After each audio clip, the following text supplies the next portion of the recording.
Darius Holloway was 42 years old, and until the night he came home to a bedroom that was already half empty, he believed his marriage was simply passing through a difficult season. He drove a 7-year-old pickup truck. He wore a Carhartt jacket to work. He carried a thermos and arrived at construction sites before sunrise.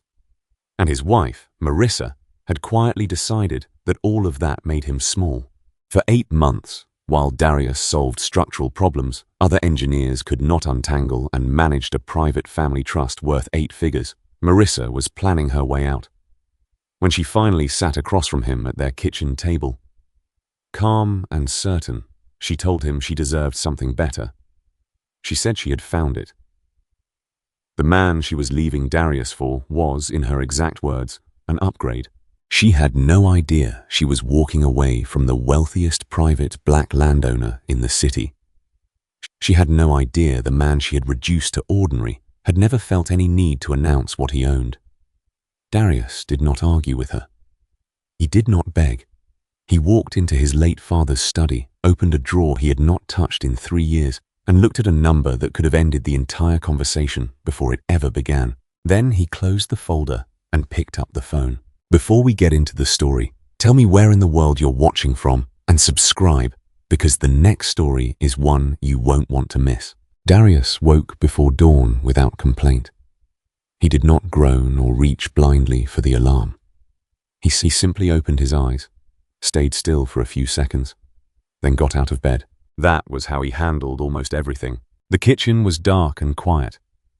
He filled his thermos with black coffee, no sugar, tightened the lid, pulled on his Carhartt jacket, checked the inside pocket for his site notebook, and walked outside.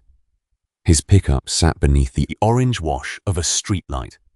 It was a grey Ford F-150, 7 years old, with a long scratch down the passenger door from a rebar accident years earlier that he had never cared enough to repair. He drove through the city while most of it was still asleep. The Delmar Road project was a 6-story mixed-use building rising on the east side of downtown. Darius had been the site engineer there for 4 months. When he pulled through the chain-link gate, the sky was still dark and heavy. 2 members of his crew were already there, sitting on a tailgate with coffee in their hands. They straightened when his headlights swept over them. "Morning, Mr. Holloway." "Morning." He nodded toward the both men. "Give me 10 minutes. Then we'll walk the East Foundation." He did not wait for an answer. Inside the site trailer, Darius spread the structural drawings across a folding table and leaned over them beneath the fluorescent lights. His fingers moved slowly along the load-bearing column placements on the 3rd floor plan. Something about Section C7 had been bothering him for 2 days, a quiet pressure in the back of his mind that would not let go. Eventually, he found it. 3 junior engineers arrived not long afterward. They were smart, eager, recently licensed, and still young enough to believe the biggest mistakes announced themselves loudly. When Darius showed them what he had found, the trailer went silent. The anchor bolt spacing on 2 east side columns had been specified at an interval that failed to account for the lateral load shift created by the building's asymmetrical roofline. It was not dramatic. No one passing the building would ever see it. But under the wrong wind conditions, given enough years, it could become an extremely expensive problem. Possibly something worse than expensive. One of the engineers stared at the drawing. "How did you catch that?" Darius capped his pen. "Because I looked at it long enough." He sent the correction to the project architect early that morning. No announcement, no speech. No need to make sure anyone knew who had caught it. He poured more coffee from his thermos and went back outside to walk the site. That was how he did almost everything. I came home that evening and found Marissa in the kitchen, still dressed for work in a grey blazer and silver earrings, standing at the counter while scrolling through her phone. She looked up. "There's pasta on the stove." "Thanks." Darius set his thermos in the sink. Dinner felt the way. Dinner had felt for a while. Quiet in the wrong kind of way. Marissa talked about her day. A budget meeting. A difficult department head. A colleague who had been offered a position with a private hospital group. Darius listened. He asked a question when it seemed like a question belonged. Then she brought up a gala. Apparently Graham Voss hosted some charity event, she said, turning pasta around her fork. Downtown. Rooftop venue. Half the administrative team went. She paused. Sabrina wouldn't stop talking about it today. The food. The view. Another pause. Smaller. It sounds like it was something, Darius said. He looked down at his plate. Sounds like it. You could have been running projects like that, Marissa said. There was no anger in her voice. Somehow, that made it harder. There was something quieter underneath it, something colder than anger. If you'd pushed for project director when Morrison left, you had the experience. I like the work I do, Darius said. Marissa watched him for a moment, then went back to her phone. After dinner, Darius washed the dishes. He dried each one and put it back where it belonged. As he worked, he thought, not for the first time, about something his father had told him when he was 19. They had been standing in the study of the family property. His father was reviewing financial papers with no hurry at all. A man who announces his wealth invites people to want it more than they want him, his father had said. The right woman won't need to know about the money. She'll see the man first. Darius had believed him then. He still did. Mostly. He dried his hands and went upstairs. That was when he noticed the bedroom. The top drawer of Marissa's nightstand stood open. Empty. Darius turned towards the dresser. Her jewelry box was gone. The small leather one her mother had given her. The one that held everything she considered important. He opened the closet. Her travel bag was missing. Then he crossed to the filing cabinet they kept in the corner and pulled open the second drawer. Her passport was gone. Her birth certificate was gone. Her social security card was gone. Darius stood in the silent bedroom for a long moment. His face did not change. Then he went back downstairs. Marissa was sitting at the kitchen table with her hands folded, waiting for him. She spoke first. I've been thinking about how to say this for a long time, she said.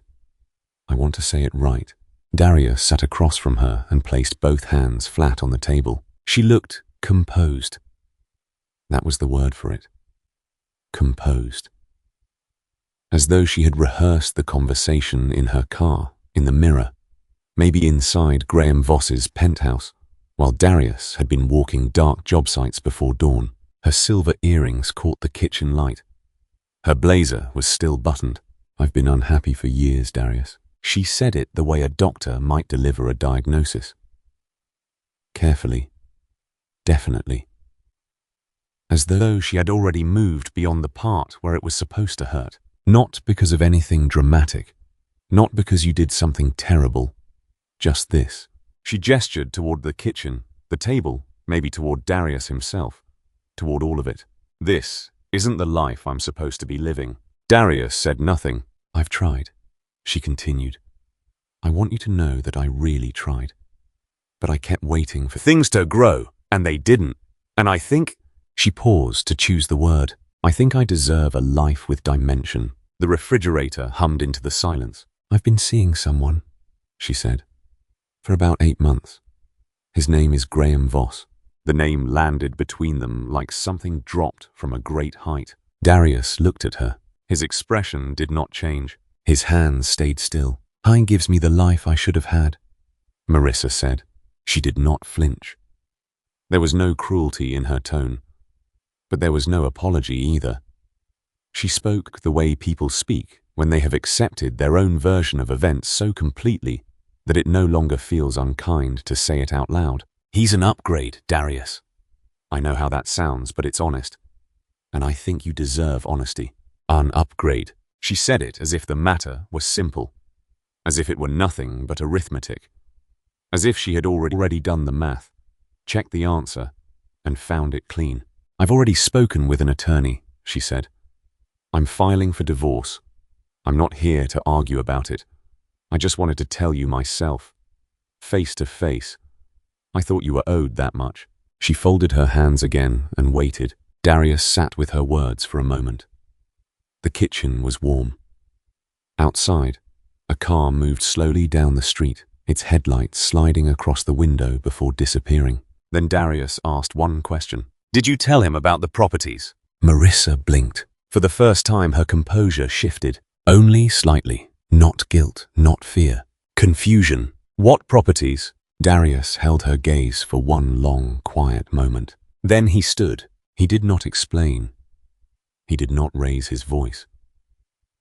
He picked up his thermos from the sink, set it on the counter with a soft click, and walked out of the kitchen. His father's study was at the end of the hall. It was a narrow room with dark wood paneling, built-in bookshelves, and a heavy mahogany desk that had belonged to the Holloway family longer than Darius had been alive. Marissa had stepped inside once, years ago, and called the room gloomy. After that, she never returned. Old furniture did not interest her. Old books did not interest her. So the room did not interest her. And because the room did not interest her, she never understood what it actually held. Darius switched on the desk lamp. Warm light spread across the small room. He lowered himself into his father's worn leather chair, dark brown like strong coffee, then opened the bottom drawer. It slid out smoothly. Pa had kept the runners oiled even through the years he did not open it. Some habits his father had passed down were like that. Maintenance for its own sake. Care given to something even when nobody was watching. Inside the drawer was one manila folder. No label.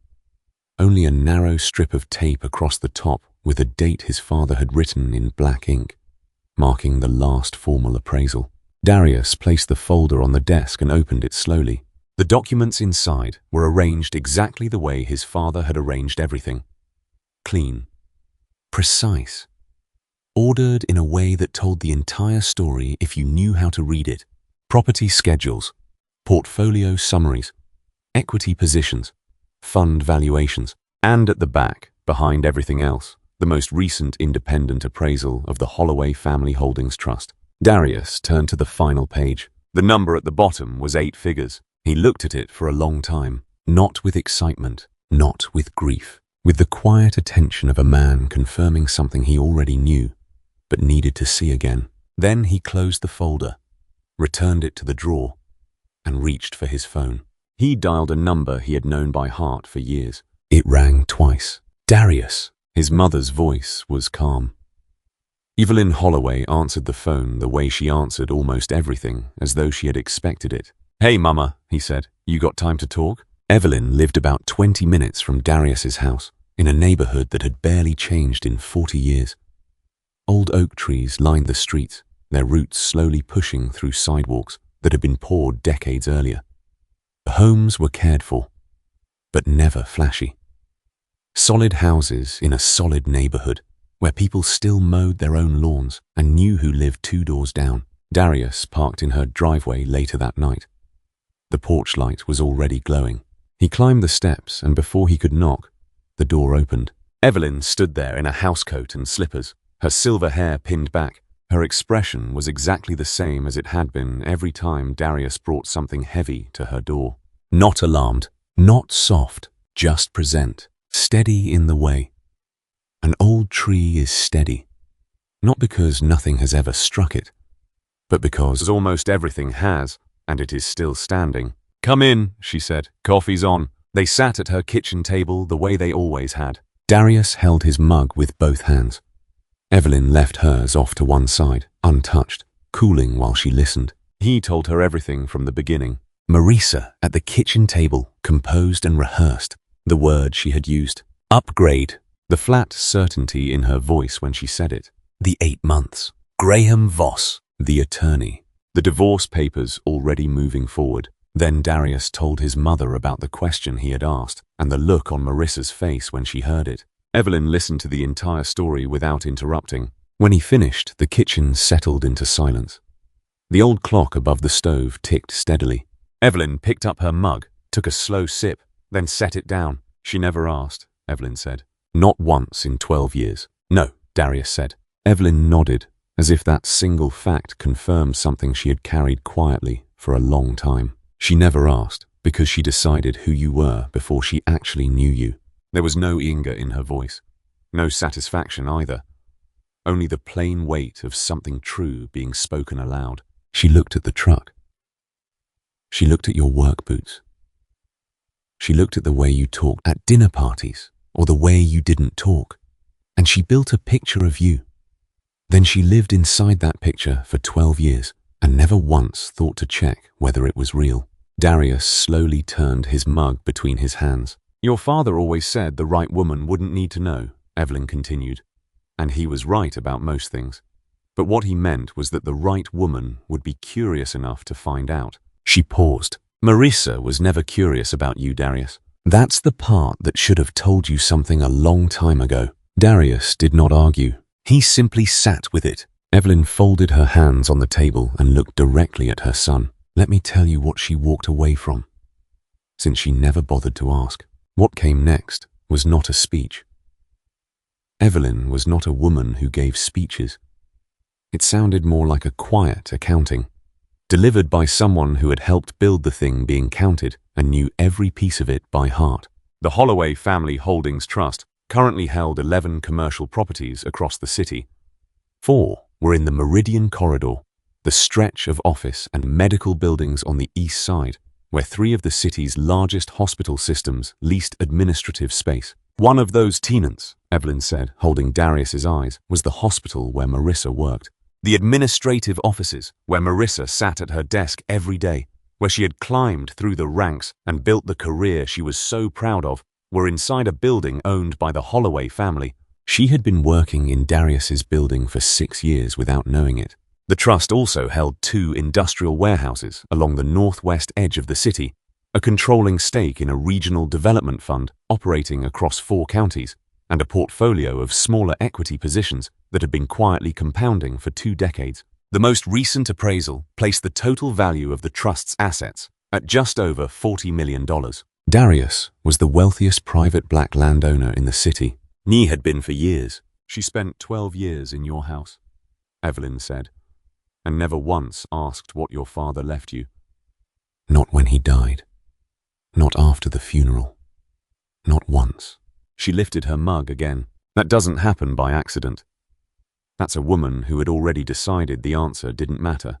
Darius stayed quiet for a long moment while the clock above the stove kept ticking. I'm going to let her finish celebrating, he finally said, before I do anything. Evelyn looked at him. Something passed through her eyes. Not surprise. Recognition. Then move carefully, she said, and move completely. Darius nodded. He finished his coffee, helped his mother rinse the mugs, kissed her cheek at the door, then walked down the porch steps and climbed back into his truck. He drove home through the quiet darkness of the city. His city. I never turned on the radio. Darius was awake before the alarm the next morning. He had not slept much. Not because he was shattered by what had happened. The grief was there somewhere beneath everything else. But it was quiet, and he knew how to let quiet things remain quiet. He lay in the dark and stared at the ceiling, thinking the way his father had taught him to think. Not about feelings, about sequence. What came first? What came after? What had to be in place before anything else could move? He dressed before dawn, filled his thermos, took his phone, and sat at the same kitchen table where Marissa had been sitting only hours earlier. Then he called Camille Bennett. She answered on the second ring. Darius. There was no surprise in her voice, only readiness. I need you at the estate this morning, he said. As early as you can make it. I'll be there early. She arrived before Darius expected her. The Holloway family estate stood on a quiet street in the older section of the city's north side. It was a stately 2-story brick house behind mature trees that shielded it from the road without advertising that they were shielding anything. The lawn was neat. The exterior was simple. No gate, no fountain, no dramatic entrance. Marissa had called it a family house the first time she saw it. Comfortable, she had said, old-fashioned. She had never once asked why the property taxes were what they were, who handled the upkeep, or whose name appeared on the deed. She had walked through the rooms with the polite appreciation of someone moving through a museum exhibit that was not quite to her taste. Then she had gone back to talking about countertop finishes and the renovations her co-workers were doing. Camille Bennett had been coming to that house for more than a decade. She arrived in a dark grey sedan, carrying a leather bag that was not large, but looked heavy with documents. Camille was tall, composed, and unhurried, with sharp eyes behind clean-framed glasses. She wore no jewelry except small gold earrings. She looked exactly like what she was, a woman who had spent 20 years becoming very good at something important and no longer needed to prove it to anyone. Darius opened the door before she had a chance to knock. They went into his father's study, the same room where Darius had opened the drawer after Marissa's announcement. The mahogany desk was still there, the built-in bookshelves, the single window that cast a long rectangle of morning light across the floor. Camille placed 3 folders on the desk, opened the top one, and began. She worked with the efficiency of someone who had been running numbers ever since the phone call. The Holloway Family Holdings Trust, she explained, had been established by Darius's father 28 years earlier, 16 years before Darius married Marissa. It was structured as a private, irrevocable trust, a legal framework created specifically to remain outside the reach of marital asset claims. Darius's name appeared as sole beneficiary and managing trustee, but the trust itself was a separate legal entity. Marissa's divorce filing listed 2 assets: Darius's salary from his engineering firm and the equity in their shared marital home. That was all. Her attorney never looked any further, Camille said. Because she never told him to, Darius replied. Camille gave one small nod. She would have needed to know there was something to look for. She closed the first folder. She didn't know, so he didn't look. The trust is completely untouched. Darius absorbed that and placed both hands flat on the desk. 2 things, he said. First, freeze every voluntary disclosure.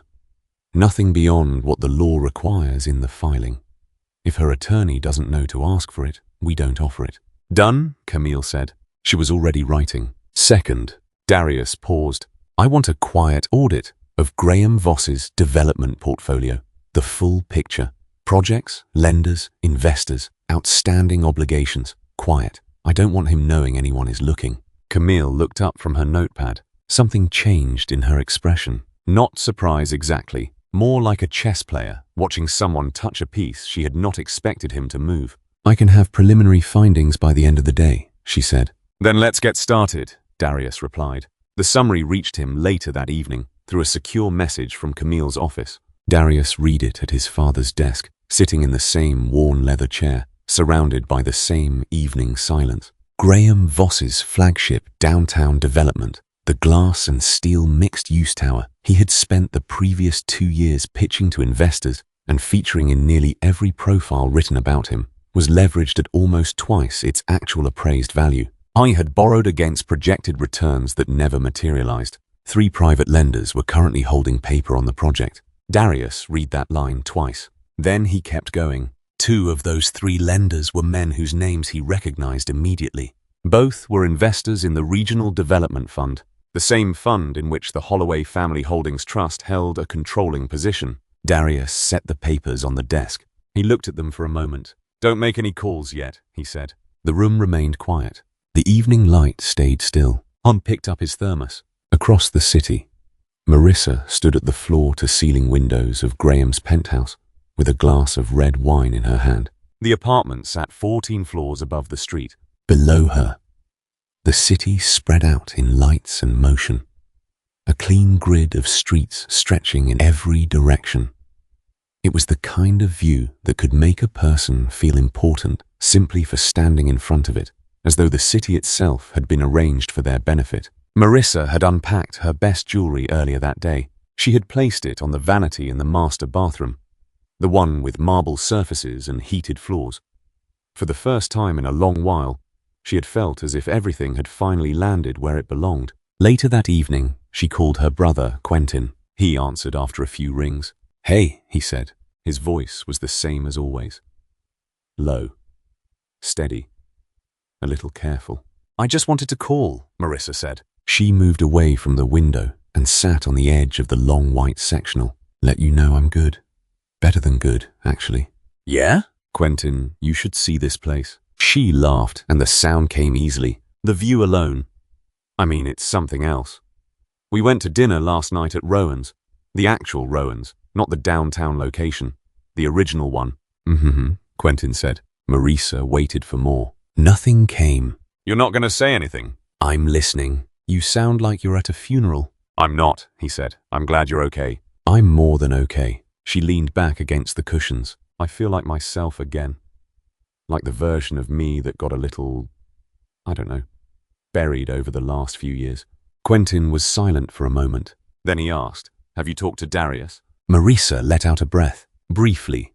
The attorneys are handling things. But you talked to him after? I was fine, Quentin. That's what I'm saying.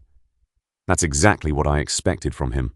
She shook her head, even though Quentin could not see her. No argument. No big reaction. He just stood there, same as always. The man has no fire, no ambition. He never did. Quentin's voice stayed calm. He fixed that problem on the Delmar project before the city pulled the permit. I remember you telling me about that. That's engineering, Marissa said. That's not ambition. That's just competence. It's not the same thing. I know the difference, Quentin said. Something in his voice made her sit a little straighter. What does that mean? He did not answer immediately. She could hear him breathing while he chose his words. That pause had always irritated her. Quentin almost never said anything by accident. Marissa, he said. Did you know his family owns the Meridian Corridor? She blinked. The what? The Meridian Commercial Corridor. The stretch of property running from Hargrove down through the old warehouse district. She slowly shook her head. Quentin, what are you talking about? The Holloway family, he said. Darius's family. They've held those properties for years. Commercial leases, warehouse space, the entire strip. He paused. The administrative offices for your hospital system are in one of the buildings on that corridor, Marissa.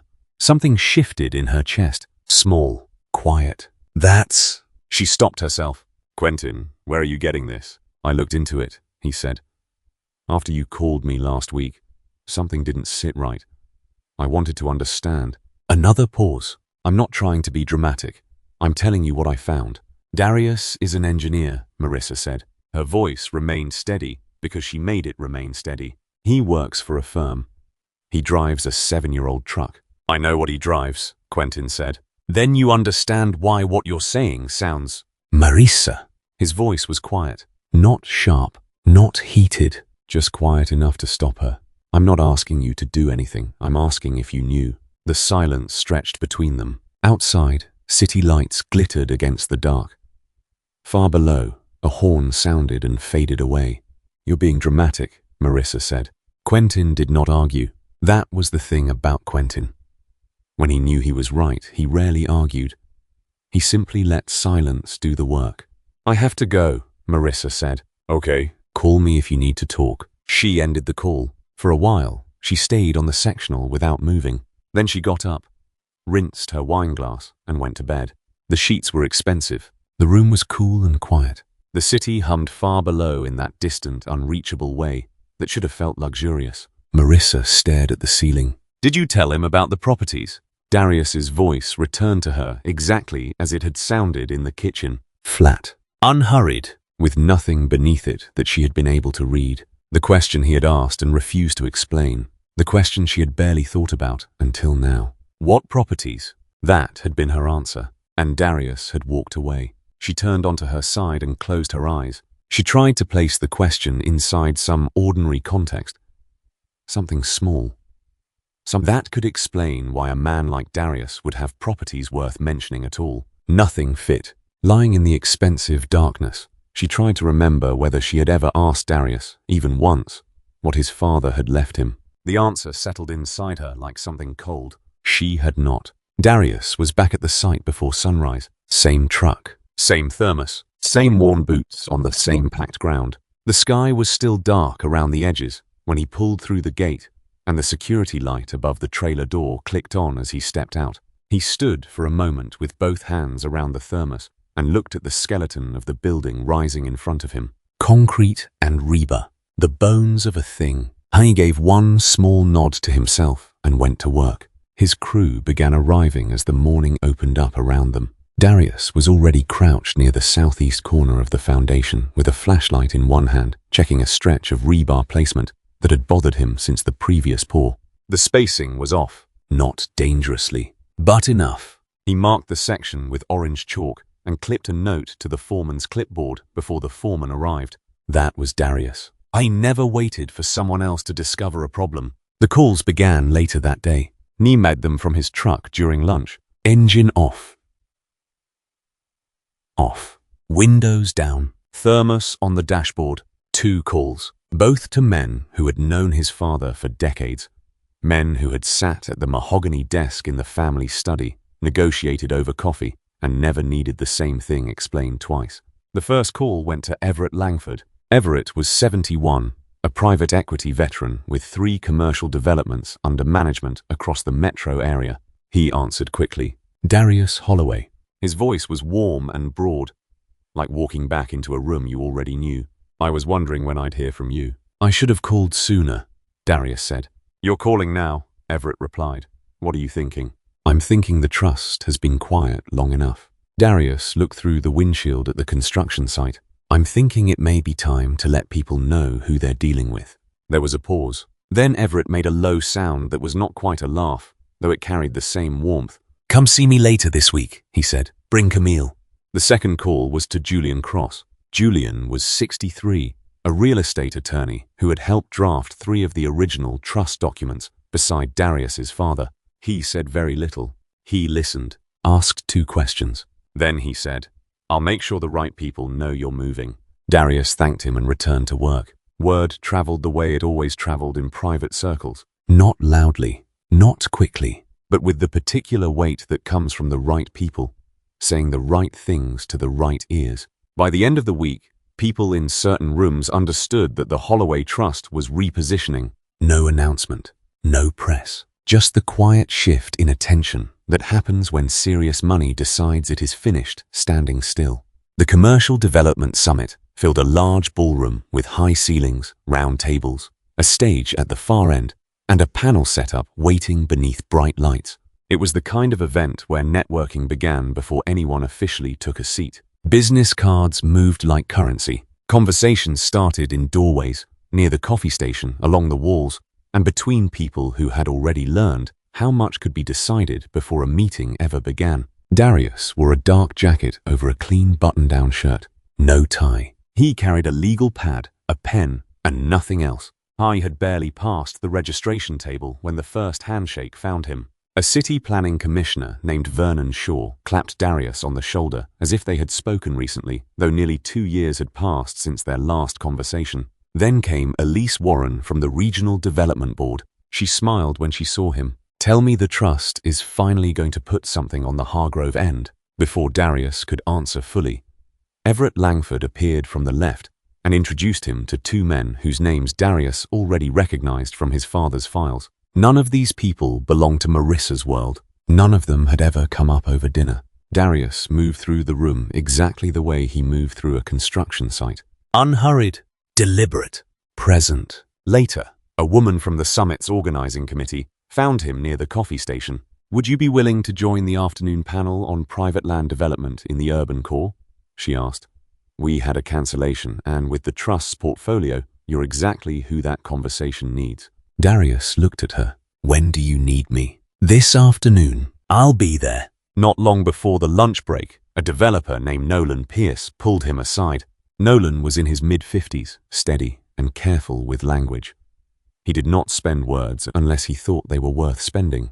They moved to a quiet edge of the ballroom near the far wall, away from the louder conversations. Something you should know, Nolan said. His voice dropped. Graham Voss has been pitching a development deal for about 18 months. Different investors, same presentation. Large mixed-use project. The entire plan depends on acquiring the warehouse district land. Darius kept his face still. Holloway Trust land, Nolan continued. Your land. He paused. He's been telling people he has a pathway to the owner. That it's basically done. Just a matter of timing. Nolan's jaw tightened. I've heard it from 3 different people, Darius. He doesn't have a pathway. He's never spoken with you or Camille in his life. Darius nodded slowly. I appreciate you telling me. Nolan studied his face. I thought you should know who's been using your name. They shook hands. Nolan returned to the crowd. Darius remained near the wall for another moment while the room around him hummed with conversation, clinking glasses, polished smiles, and the performance of ambition. Then he reached into his jacket and took out his phone. He stepped through a side door into the quiet hallway. Camille answered immediately. "It's time to introduce myself," Darius said. The next morning, Darius called Marissa's attorney from his truck outside the job site. The engine was off. His thermos rested on the dashboard, behind the chain-link fence. His crew had already started moving, and the sound of equipment beginning. Its work carried through the morning air. The attorney's name was Harrison Cole. He had the polished, careful voice of an expensive family law attorney. Every word seemed measured before it left his mouth. "Mr. Holloway," Harrison said when he came on the line. "I wasn't expecting to hear from you directly." "I know." Darius watched one of the crew members cross the site. "I'm calling to schedule the final settlement meeting. I'd like to do it at the house this weekend, if Marissa is available." There was a pause. Papers shifted on the other end. "I'll check with my client and confirm," Harrison said.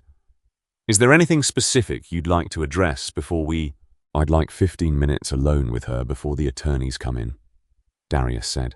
Another pause. "Longer this time." "I'll pass that along." "Thank you." Darius ended the call and went to work. Marissa agreed. Darius was not surprised. She would want to see the house one more time. She would want to see him. Maybe she needed one last look to reassure herself that she had made the right decision. People who need to believe they made the right decision often want one final look at whatever they are leaving behind.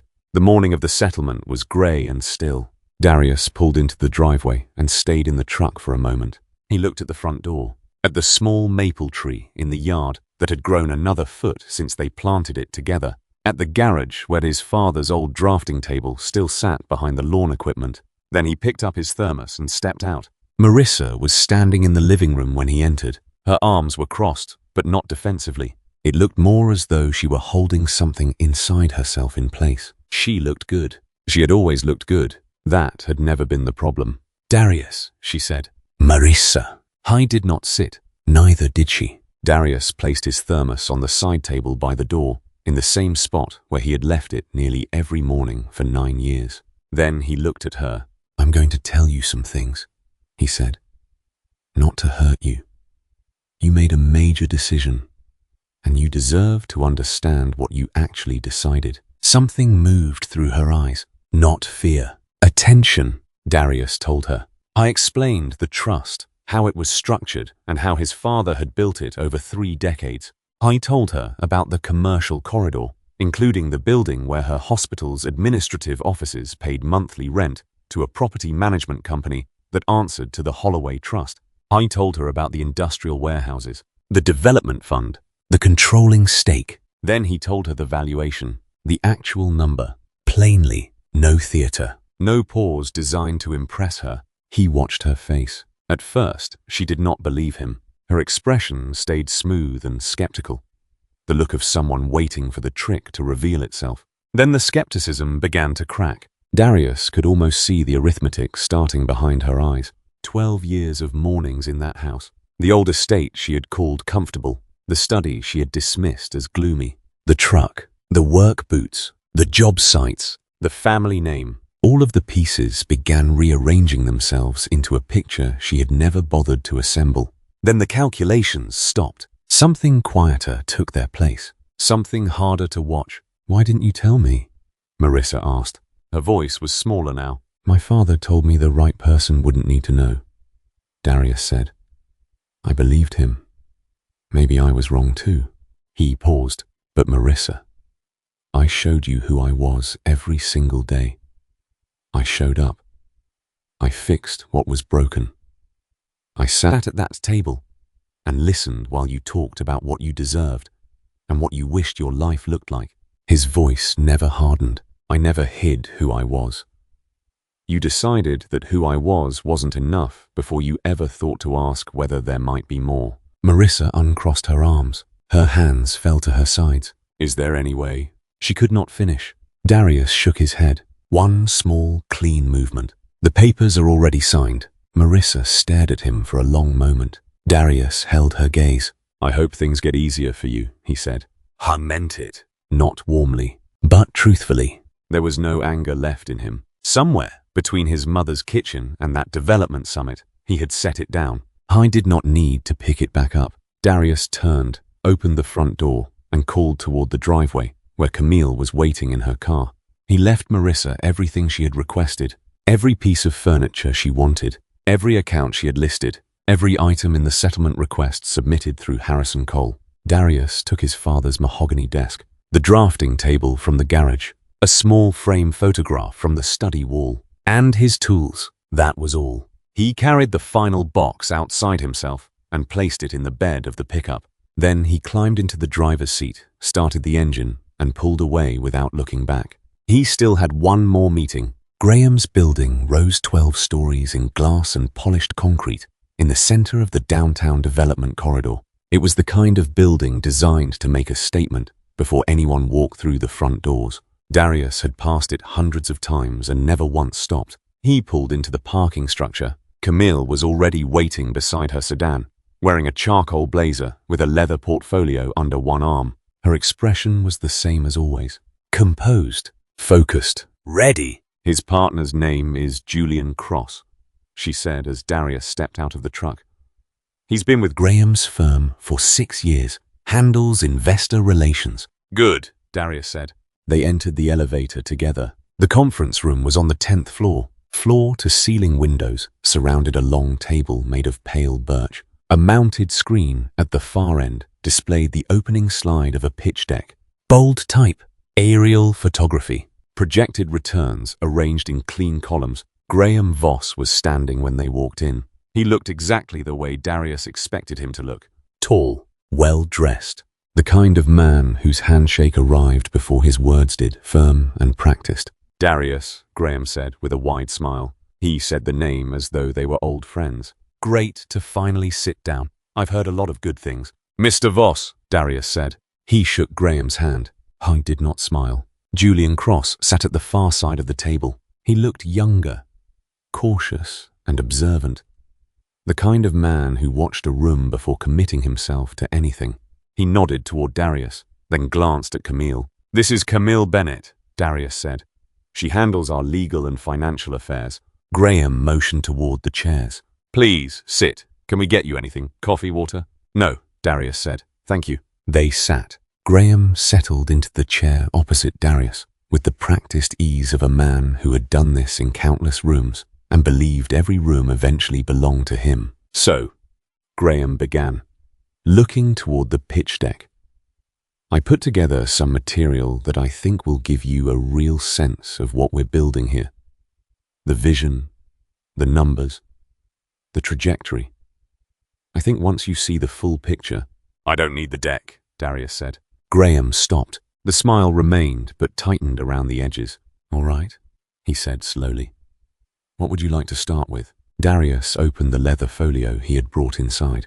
He removed a document and placed it on the table. Then he slid it across the pale birch toward Graham. No hurry. It was the Holloway Trust's ownership record for the entire warehouse district. Every parcel, every address, every square foot. Documented. Clean. Graham looked down. He picked it up. He read. Darius let him read. I understand. Darius said.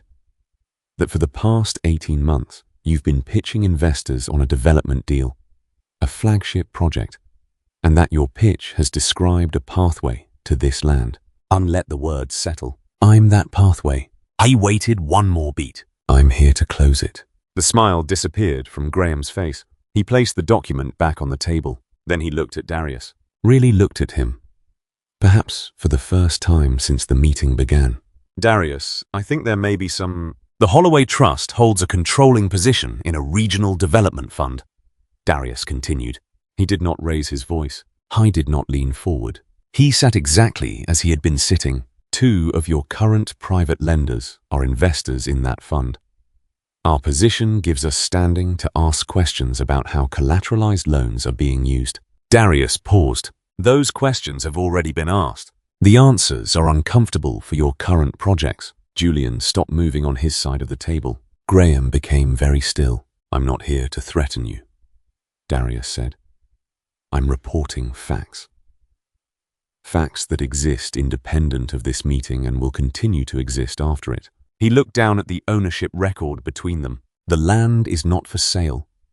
It was not for sale 18 months ago, when you started telling people you had a pathway to it. It is not for sale now, and it will not be sold to you. The room grew so quiet that Darius could hear the ventilation system behind the walls. He placed both hands flat on the table and looked directly at Graham Voss. "You told my wife she was making an upgrade," Darius said. "I wanted to meet the man who believed that."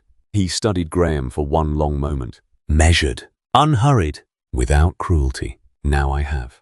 Darius stood and picked up his folio, buttoned the middle button of his jacket. Then he walked toward the door with Camille beside him. He never looked back. Behind them, the conference room stayed silent. Then came the sound of papers being gathered. Quick, quiet, certain. It was Julian Cross. He had already begun collecting his documents from the table before the door clicked shut. The first letter came not long afterward. Darius heard about it through Camille, who had heard through the kind of quiet professional network that rarely makes noise but somehow always knows. One of Graham's private lenders, a financial district firm called Hargrove Capital, formally withdrew from his flagship downtown project.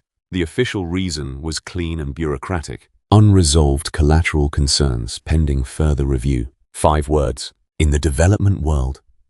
5 words like that can land with the force of a demolition charge inside a load-bearing wall. Darius read Camille's message, placed his phone face down on his desk, and returned to the structural drawings in front of him. He did not celebrate. There was nothing to celebrate. To Darius, this was simply physics. Things that were never solid eventually fall. The second lender followed soon after.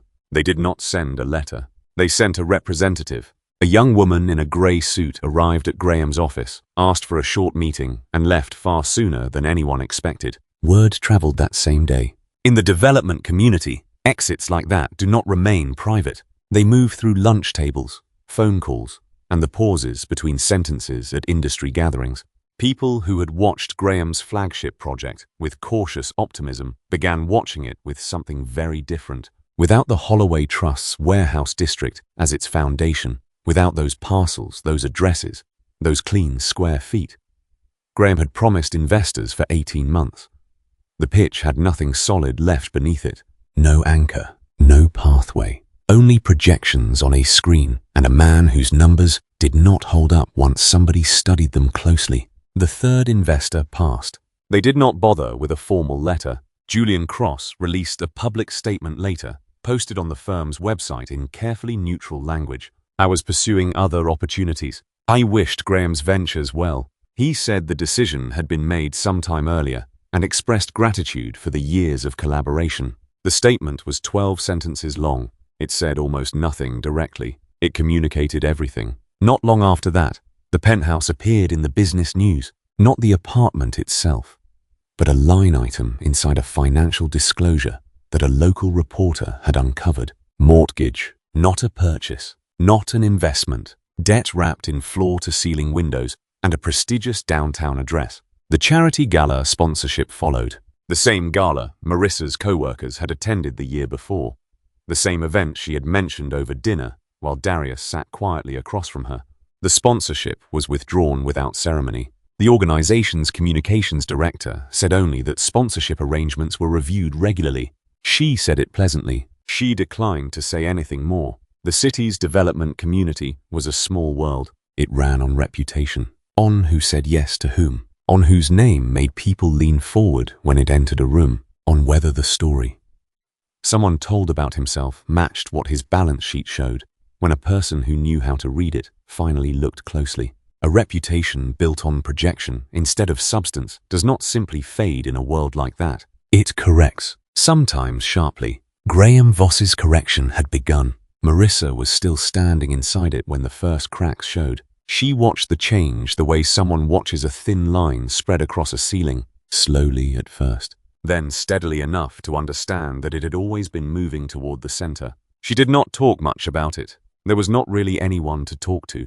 The dinners became quieter. The invitations became fewer. Graham grew distracted in the way a man becomes distracted when he is trying to manage problems he cannot comfortably discuss in front of the person he is still trying to impress. One evening, Marissa sat at the kitchen table in Graham's penthouse. Her kitchen table now, or at least a table that had once felt as though it might become hers. There was a knock at the door. It was Quentin. She had not called him. He had simply come. He carried a paper bag with 2 coffees from the place near his office. Quentin set them on the table without making a production of it and sat across from his sister the way he had sat across from her at kitchen tables for most of their lives. Steady, present, not performing anything. For a while, they talked about small things. Their mother's garden, a show Quentin had been watching, a mutual friend's new baby, ordinary things, the kind of things that remind you the world is still moving even when your own piece of it no longer feels level. Eventually, Quentin set down his coffee and looked at her. "You made this choice, Marissa," he said quietly. There was no edge in his voice, only the shape of the truth. Now you learn from it. Marissa did not argue. She had argued once during an earlier phone call, and she no longer had the energy for it. She lowered her eyes to the table. "I have a name," Quentin said. He reached into his pocket. "A therapist. She's good. She doesn't let people off easy, which means she actually helps." He slid a folded piece of paper toward her. "Call her." Marissa picked up the paper and held it with both hands. Quentin stayed for the rest of the visit. He did not try to fix what had happened. He did not pretend the hole was not there. He simply sat with her inside the consequences of her own choice, the way a good brother sometimes does. Not because it was comfortable, because she was still his sister, and because she would still have to find her way to the other side of what she had done. When Quentin finally stood to leave, he hugged her. Marissa held on a little longer than she intended.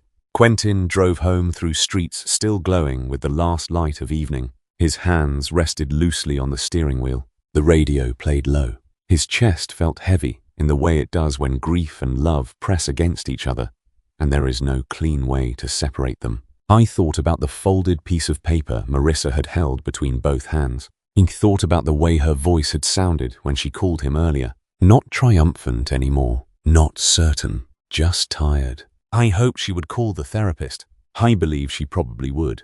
When he turned onto his street and pulled into his driveway, he sat for a moment with the engine off and listened to the quiet ticking of cooling metal. I had told his sister the truth. That was all he could do. It was enough. And it was the only thing he had to offer that would still carry weight when everything else stopped looking solid. Quentin got out of the car and went inside. I left the grief at the door, not because it had disappeared, because there was nothing else that night requiring him to carry it while standing. Enough time passed for the city to stop feeling as though it had recently changed. Then another construction site began to take shape.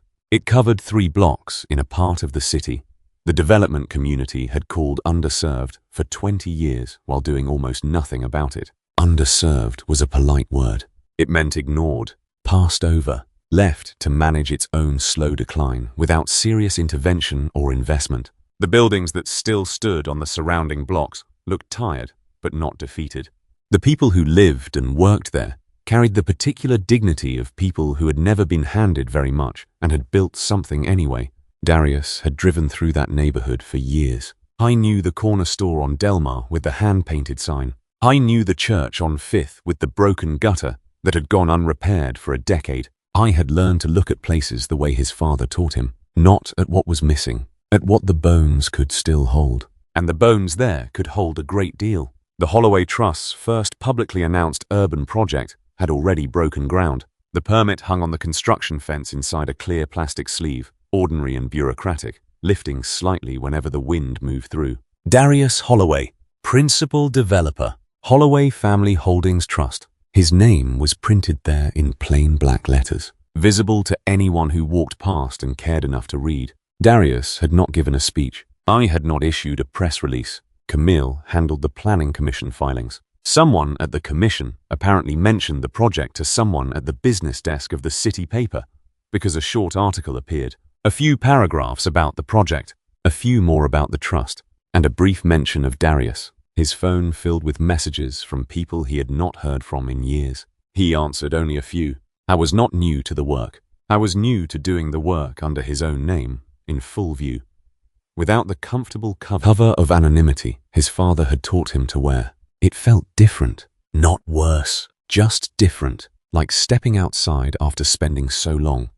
Inside that the air takes a moment to feel normal. Darius still arrived at the site before most of the crew. Same truck, same thermos. The pickup now had more than 140,000 miles on it. The heater on the passenger side ran a little warm in the mornings, but the engine started every time, and the truck still carried him wherever he needed to go.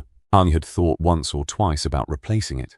He had not. His crew arrived and fell into the rhythm of the work. They moved the way a good crew moves, without being managed at every step, without needing the principal developer to stand over them. Darius walked the frame. He checked 3 loads points along the eastern wall, asked 2 questions, received 2 solid answers, then moved on. The framework was rising high enough now that anyone passing by could see the shape. Commercial space on the ground level, residential units above, green space running through the interior. A project designed to put something back into a part of the city that had already given enough away. Evelyn came to the site later that morning. She drove herself, parked carefully along the street outside the fence, then walked through the site entrance with the same unhurried deliberateness she brought to almost everything. She wore a dark coat. She carried nothing. She did not need anything. Evelyn simply walked to where Darius was standing and stopped beside him. Mother and son looked at the framework together. Steel, lumber, concrete block, all of it rising beneath a pale sky. The crew moved around them with purpose and noise, working with the specific competence of people who knew what they were building and why. Evelyn remained quiet for a long time. Then she spoke. Your father would have been silent about this. Darius looked at the frame, at the eastern wall that would be solid, at the foundation already poured, set and permanent. So will I, he said. Evelyn nodded once. That was enough. She did not need to say anything else, and she did not try. Later, Darius's phone buzzed while he stood at a folding table near the foreman's trailer. Drawings covered the tabletop. Coffee rings marked the surface. A clipboard held inspection notes beneath one corner. Darius picked up the phone. For a moment, he did not recognize the number. Then he did. There was one message. I hope you're well. 5 words. Darius read them once. Then he placed the phone face down. He picked up his thermos and took a slow drink of coffee that had gone slightly cold in the open air. He tightened the lid, tucked the thermos beneath his arm, and walked back onto the site. Darius crossed the entire length of the project without hurrying, from one end to the other, then back again, past the crew, past the rising framework, past the permit inside its plastic sleeve on the fence, unhurried, precise. His boots moved across the packed earth. His eyes stayed on the work. His name was on every document that mattered, exactly where it belonged, around him. Men called to one another, measured, carried, lifted, checked, and built. They were raising something that would still be standing long after every version of this story had been told, forgotten, and told again. Darius walked the line. He kept his eyes on the work. He did not look back. And maybe that is where the real lesson lives. Not in the money Marissa never knew about. Not in Graham's polished office, his penthouse, or the plans that collapsed when someone finally examined what was underneath them. The deeper lesson is quieter. A person's value is easy to miss when we decide too quickly that we already understand them. Darius did not become worthy when people learned what he owned. He had been worthy when he was carrying a thermos into a dark construction site, when he was fixing problems nobody else noticed, when he was listening at the dinner table, when he was maintaining an old desk drawer, even though no one was watching. Wealth did not create his character. It only revealed how little attention others had paid to it. And Marissa's mistake was not simply that she failed to discover a fortune. Her mistake was that she stopped being curious about the person beside her. She judged the visible parts of his life, made a choice, and then had to live with the consequences of that choice. But even consequences do not have to be the end of someone's story. Quentin did not excuse her.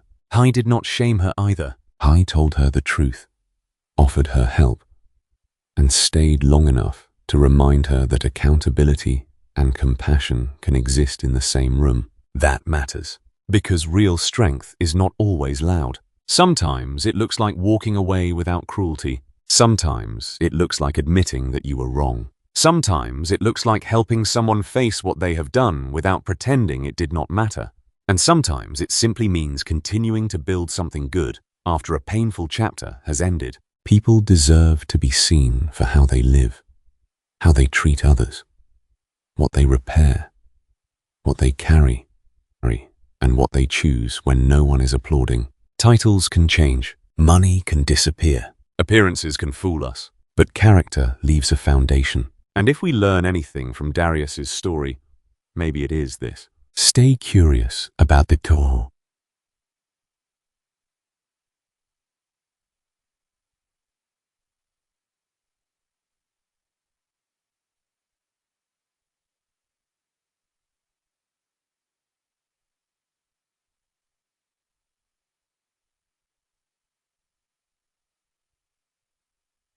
Do not confuse quietness with weakness.